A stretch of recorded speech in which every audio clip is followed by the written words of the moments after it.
This podcast is brought to you by Progressive. Most of you aren't just listening right now. You're driving, cleaning, even exercising.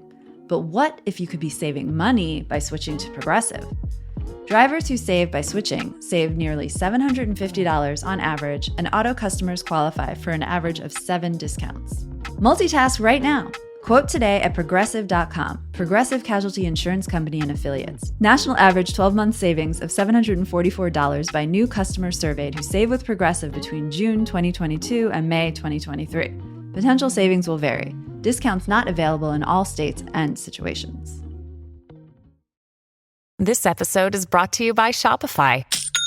Forget the frustration of picking commerce platforms when you switch your business to Shopify, the global commerce platform that supercharges your selling wherever you sell. With Shopify, you'll harness the same intuitive features, trusted apps, and powerful analytics used by the world's leading brands. Sign up today for your $1 per month trial period at shopify.com/tech, all lowercase. That's shopify.com/tech.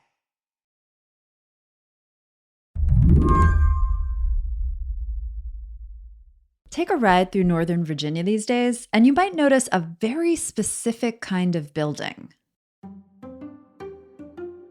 They're these giant kind of warehouse buildings. They're windowless, they're modern. They're sort of the size of the height of small office buildings, but they're popping up everywhere. Evan Halper reports on the energy transition for the Washington Post. He says from the outside, these buildings might look like your average warehouse. But inside, it's more dystopian. It probably looks like something you've seen in a sci-fi movie. I mean, there's just lots and lots of computer servers. And, it's just shelf after shelf of computer equipment. Not a lot of people in there, not a lot of employees. He's talking about data centers, huge warehouses full of computers that process everything that happens online. Every photo on your iCloud, every app on your phone, and increasingly, all the new AI models being developed. As Evan recently reported in the Post, all these data centers are gobbling up a lot of electricity, like a lot. And as those new AI models get more complex, they need even more power. The problem? There isn't enough electricity to go around. They're running out of power in Northern Virginia to supply all the needs of these data centers. They ran out in Silicon Valley a long time ago. And so what's happening is the companies are just moving to places where there's power, places we never sort of expected there to be data centers. They're popping up all over Georgia, particularly in the Atlanta region. They're popping up in, Altoona, Iowa. They're going to Omaha now because there was a big power interconnect, Columbus, Ohio. So they're just sort of spreading all over the country, not just to tech hubs, but to communities that were not known for the tech industry, but had available power. No one really saw this coming. Power companies' projections for electric use didn't account for the AI boom or for the surge in U.S. manufacturing. Factories are getting built at a pace not seen in decades, courtesy of the Biden administration's signature infrastructure bill. Oh, and there's more. Demand for electric vehicles and other climate-friendly stuff is going up. All this means we need more electricity. It's a concerning problem, and something is going to have to give sometime soon. We already knew that the power grid was in trouble, that it wasn't being updated fast enough, the infrastructure wasn't getting built fast enough. But then this sort of came out of nowhere. And so what's happening is there's just not going to be enough coming online fast enough to do all the things that we want to do. The challenge is that the power grid is just not ready to move this much power this fast. So today on the show, the country is thirsty for more electricity. Can the grid keep up? I'm Emily Peck, filling in for Lizzie O'Leary, and you're listening to What Next TBD, a show about tech, power, and how the future will be determined. Stick around.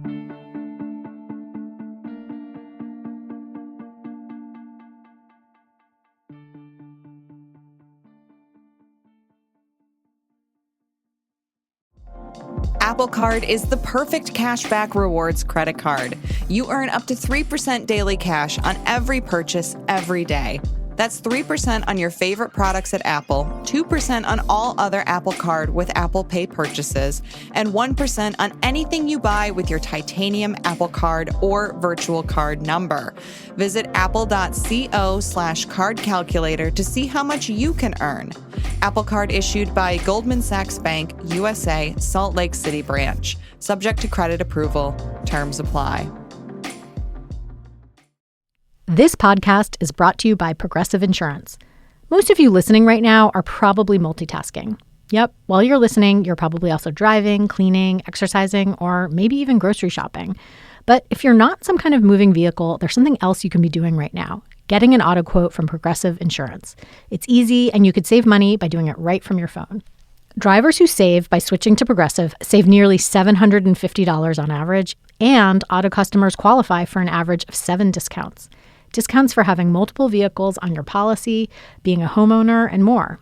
So, just like your favorite podcast, Progressive will be with you 24/7, 365 days a year, so you're protected no matter what.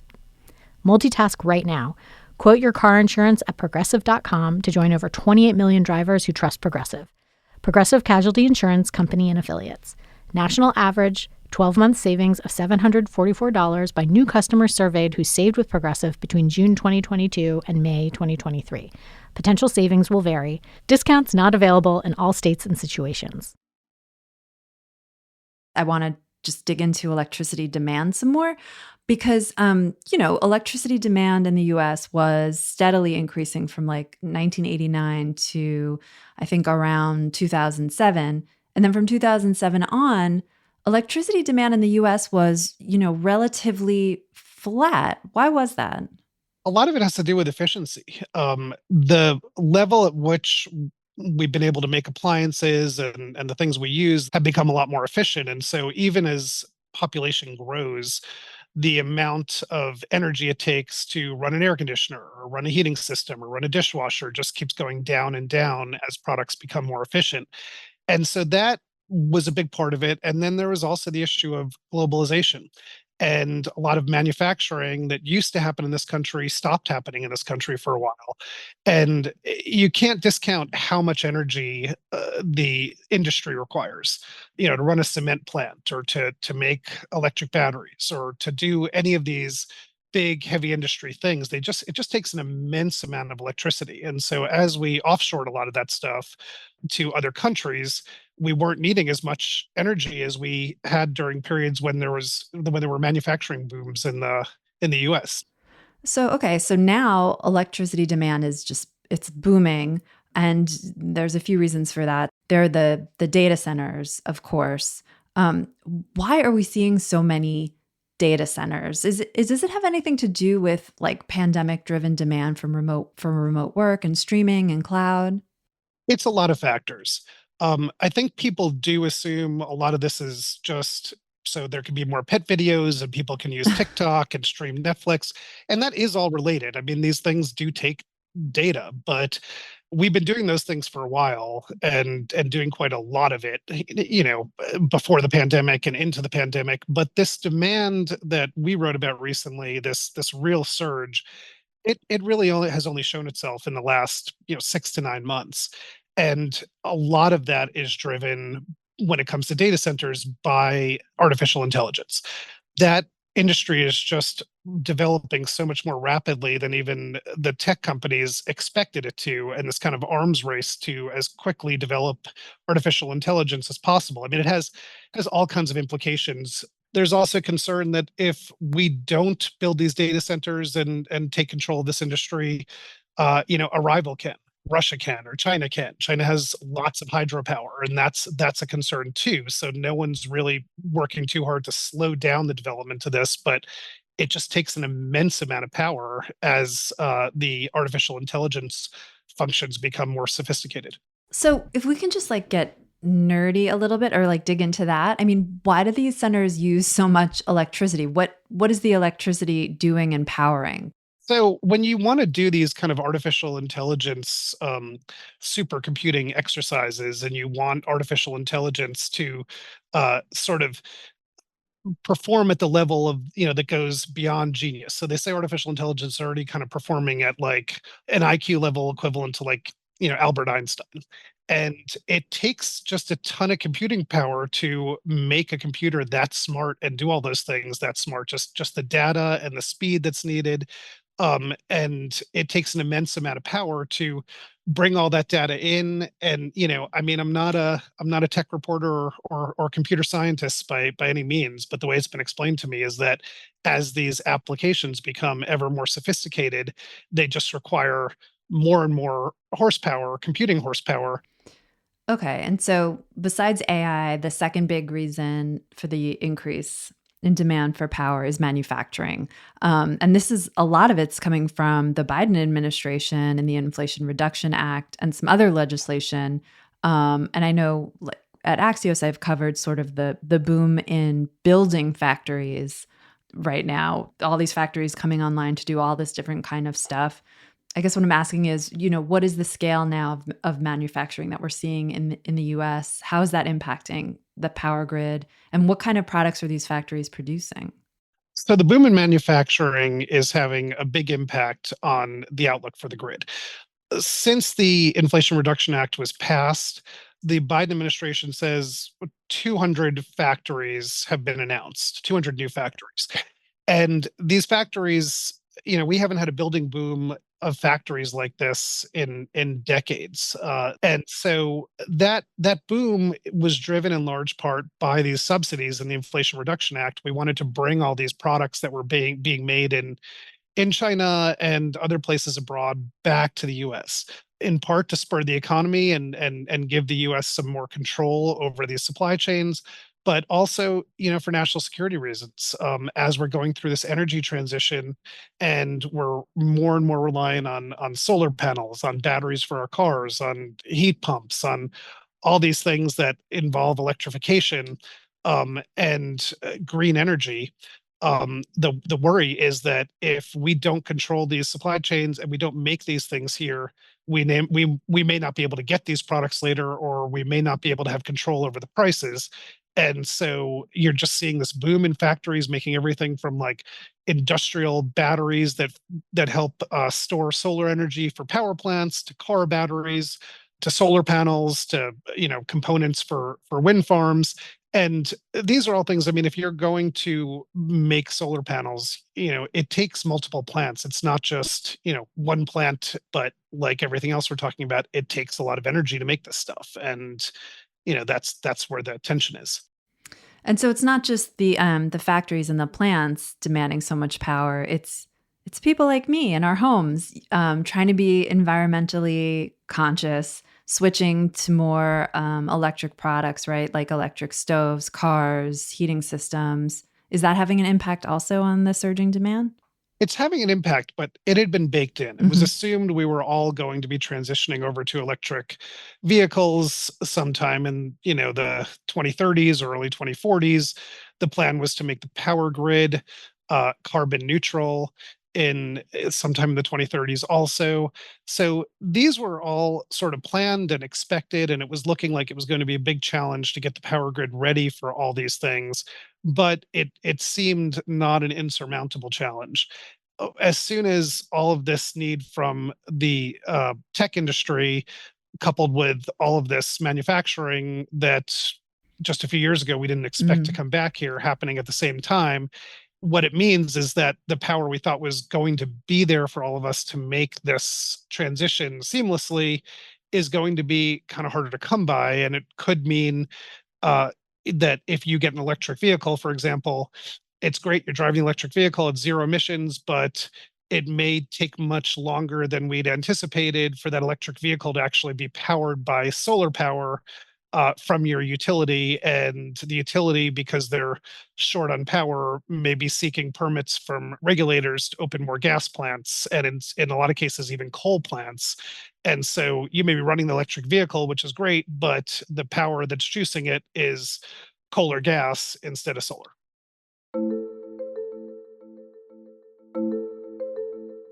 When we come back, could the demand for electricity slow down the transition to clean energy?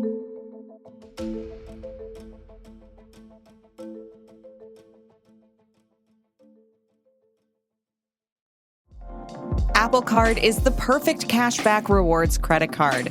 You earn up to 3% daily cash on every purchase every day. That's 3% on your favorite products at Apple, 2% on all other Apple Card with Apple Pay purchases, and 1% on anything you buy with your titanium Apple Card or virtual card number. Visit apple.co/card calculator to see how much you can earn. Apple Card issued by Goldman Sachs Bank, USA, Salt Lake City branch. Subject to credit approval. Terms apply. When we made our McDonald's Spicy Chicken McNuggets, you were praise hands emoji. Then we ran out, and you were streaming tears emoji. Now they're back, so you can be grinning face with sweat emoji. Order ahead on the McDonald's app. And get Money Mouth Face emoji with 2 orders of crispy, irresistible 10-piece McNuggets, spicy or classic, for just $6. Limited time only. Prices and participation may vary. Cannot be combined with any other offer. Single item at regular price. Ba-da-ba-ba-ba. What comes to mind when you think of Amber Heard? A liar? A survivor? A narcissist?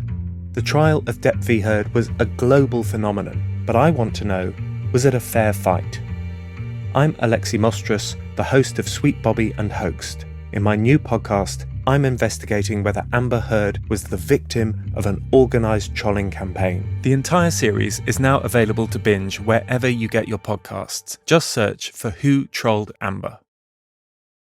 I mean, there's all this increased demand for power because we're trying to shift to clean energy. At the same time, the increase in demand means that energy companies can't keep up in a clean way, and they want to keep the old fossil fuel power plants, that are running on coal and natural gas open. It's hard to sort of square the circle there, right? Is the surge in demand throwing a wrench in the conversion to clean energy? The surge in demand is definitely complicating the energy transition. The plan to bring in all this wind and solar power, these plans are still moving forward, but we're seeing, because there's so much demand and it's going up so fast, that even with all the wind and solar and geothermal power that's planned to come on the grid, it's just not going to be enough. And the demand is just outpacing it. And utilities are saying, that we just can't bring enough of this renewable energy on as quickly as is going to be needed. So we need to delay retirements of some of these coal plants. We need to delay retirements of gas plants. We need to build some of these gas plants because they're easier to interconnect with the grid the way the infrastructure works now. Mind you that this is not without controversy. Delaying the retirement of a coal plant can be more lucrative for them.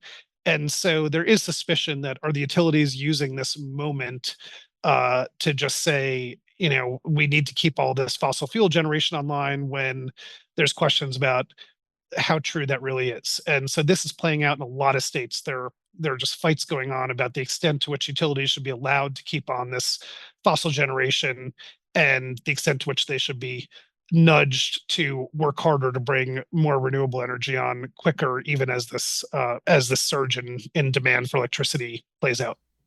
But not to hammer this too much, but I mean, if the demand to produce renewable energy supplies like electric vehicles or solar panels is basically creating a demand for non-renewable energy sources like coal and natural gas, I mean, this is a problem. This is sort of, I'm straining to find a metaphor, but it's like, this seems quite counterproductive. If we want to speed up the transition to renewables, but we can't do it without the dirty energy supplies, that's a big problem. And how is it being addressed?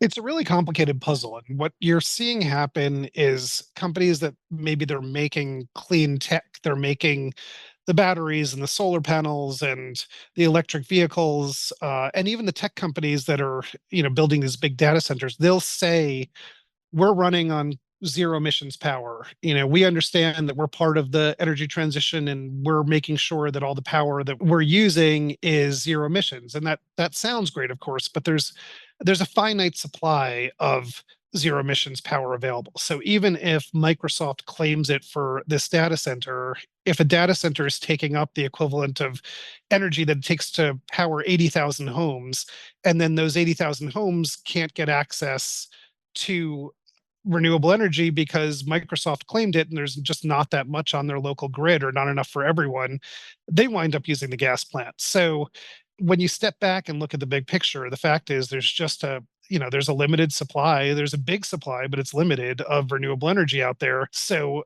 it is a legitimate problem. Why can't the power grid keep up with this growth? I think we did an episode maybe last year, months back, just about how it's, infrastructure is aging and it's hard to get these plants to do more.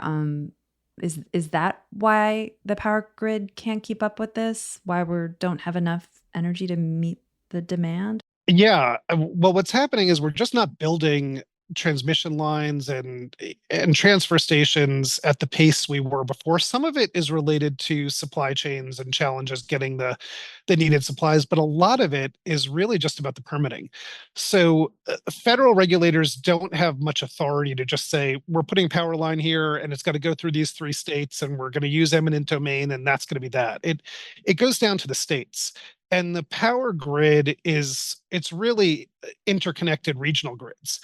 And so one state may have lots of resources for like a lot of wind or a lot of sun where it's a good place to build a solar farm or wind farm, but they need to get that energy to another state where the population centers are or the data centers are.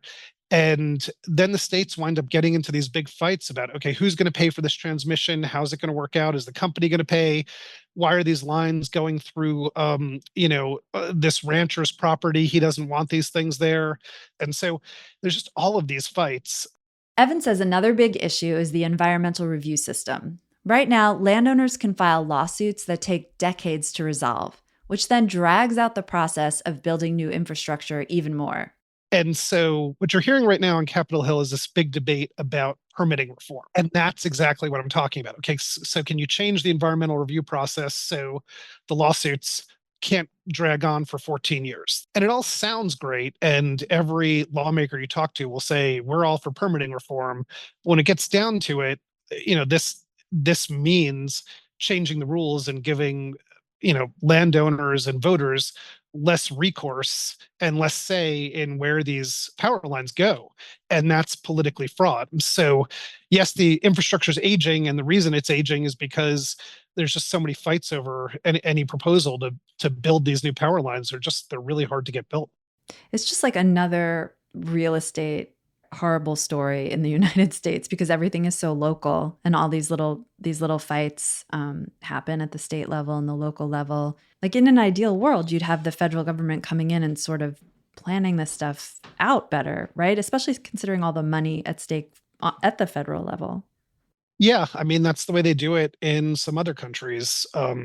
Obviously you can go too far in the other direction. I mean, one of the concerns is that in China, they don't worry about what local residents have to say about where a power plant is going or where a transmission line's going, and they can just build whatever they want where they want. But that brings all kinds of other issues. But that is a concern when it comes to this like arms race with AI. Is like China has so much energy and they can just build power plants whenever they feel like it, where they feel like it. And the concern is, will they have all this power to do whatever they want and leapfrog the US tech companies in artificial intelligence development? Are local authorities able to prioritize certain projects? I mean, I know one thing we didn't talk about that's taking up some power demand right now is crypto mining. You'd think that if, local authorities could prioritize, they would maybe start with the data centers that are powering AI and streaming, or the factories, and sort of move crypto down the line. Are they able to do that? That's a really interesting question, and one that every time I asked, people were just really grappling with, and there was a lot of hand wringing over it. I mean, the answer right now is they can't. And in a lot of places, not only can the authorities not decide, okay, we want to prioritize this project because it's better for the economy and better for the community, over this project when it comes to giving power hookups to the grid. There are even laws in some places specifically prohibiting utilities from prioritizing anything over anything, and they're to protect an industry like crypto mining. One question I have is, I mean, who's going to pay for all this, for the updates in the power grid needed to keep up with demand? You know, if we do succeed in ramping up power production, is that something that you'll have to pay for in your electric bill? Or is if we do ramp up, does that mean my electric bill maybe goes down because there's more power? Yeah, that is a really interesting question because I was talking to a utility executive in Texas recently and was asking about all of this demand and who's going to pay for it and who's going to pay for the infrastructure, because the companies that are using the factories and the data centers that are causing this surge in demand are saying, we're going to pay for all the infrastructure we use, and anytime a utility needs to bring a whole bunch of new power down because of us, we'll make sure we're footing the bill. And he said, that's kind of that's the public line, but you can't satisfy all of this demand that's coming right now without everyone's rates going up. And he said just the price per unit of power, everyone should expect it to go up. And it's not just, the burden's not just going to be shouldered by these companies that are using massive amounts of it, because when all of this need for power happens and all this infrastructure needs to be built, it's not just a few companies that pay for it. Everyone winds up paying for it. So I'm looking at the charts in your story, which have these projections of demand, and it's like we probably don't have enough supply of energy. Like on a practical level, what does it mean? Like, does this mean that, AI won't advance as quickly as it needs to? Does it mean that there's going to be like rolling blackouts? Like how worried should people be that the US doesn't have enough, electric power to meet the demand or the demands we see coming online in the future? What we're seeing right now is it means that companies that want to build something, whether it be a factory or a data center, they're having to wait longer than they expected to be able to get the power they need. Unless there are some changes quickly and some infrastructure gets built quickly, the wait times for getting that power are going to expand, and it's going to take longer and longer. Some of them are starting to look at, like, can we build a small nuclear plant on our property? Can we build our own Wow. microgrid with a solar farm? There's going to be some challenging decisions that will have to be made. Will it mean that companies that need a lot of power are just going to be told that they can't get it on the timeline they need? And does it chase them, away to other countries? Does it mean that the transition toward cleaner energy for the rest of us who want to use electric vehicles and heat pumps in our homes, that those things are going to be run on coal and gas power long past the point we expected them to? Or does it mean more rolling blackouts? I mean, we're already at a point in this country where we're seeing, when it gets really hot in the summer with extreme weather or really cold in the winter, these kind of rolling outages that we're just not accustomed to. I mean, maybe in California, it was something people were familiar with, but now we're seeing them in Texas, we're seeing them in the Midwest. The grid is already so precarious. So this does layer on a bunch of other potential problems unless this is addressed very quickly. Yeah. I mean, anytime the solution to a problem is build small nuclear plant, I'm thinking the problem is very, very big.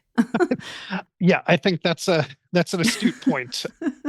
My last question for you that I've been thinking about is, I mean, for hundreds of years now, we've used more and more energy and power, and that's fueled immense economic growth in the United States and, in most developed countries. Are we reaching the limits of that now? Well, we're still using more and more. I think that's the thing. We're figuring out how to use it smarter and smarter, but we're just using so much that we need to start prioritizing, which everyone is loath to do because we've never had to do that before. We've never had to say, okay, it really does make more sense to get this battery plant in our community, and this is going to employ a lot of people, and they need the energy. A crypto mining facility, okay, maybe they'll bring in some tax revenue, but that doesn't really make as much sense for our community. Having to make these decisions is just something we're not accustomed to. So whether we go in a route where we start making those decisions, we'll see. But a lot of people I'm talking to who are sort of running the grid and are experts in this are having a hard time seeing how we get there, but also having a hard time seeing how we keep the electricity system afloat without going there. Evan, thank you so much. Thank you so much for having me on. Evan Halper is a business reporter at The Washington Post covering the energy transition. And that's it for our show today. What Next TBD is produced by Evan Campbell, Anna Phillips, and Patrick Fort. Our show is edited by Paige Osborne. Alicia Montgomery is Vice President of Audio for Slate. TBD is part of the larger What Next family. If you're a fan of the show, I have a request for you. Become a Slate Plus member. Just head on over to slate.com/whatnextplus to sign up. We'll be back next week with another episode. I'm Emily Peck, filling in for Lizzie O'Leary, and you can catch me over on Slate Money every Saturday. Thanks for listening. When we made our McDonald's Spicy Chicken McNuggets, you were praise hands emoji. Then we ran out, and you were streaming tears emoji. Now they're back, so you can be grinning face with sweat emoji. Order ahead on the McDonald's app. And get Money Mouth Face emoji with 2 orders of crispy, irresistible 10-piece McNuggets, spicy or classic, for just $6. Limited time only. Prices and participation may vary. Cannot be combined with any other offer. Single item at regular price. Ba-da-ba-ba-ba. The winner is Slow Burn Becoming Justice Thomas. Congratulations to Joel Anderson and the entire team behind Slow Burn Becoming Justice Thomas on their win for Podcast of the Year at the 2024 Ambies Awards. First of all, thanks to the Academy, thanks to the many fans and supporters of the podcast, especially the people that subscribe to Slate Plus. We can't do work without money and people that care about the work that we do. So really helpful to be able to go places like show up in Savannah, Georgia at Justice Thomas's mother's house. You know what I'm saying? We do that with the money we make through Slate Plus. Join Slate Plus for a behind-the-scenes look at the making of the season and other member-exclusive episodes. Subscribe now by clicking Try Free at the top of the Slow Burn show page on Apple Podcasts, or visit slate.com/slowburnplus to get access wherever you listen.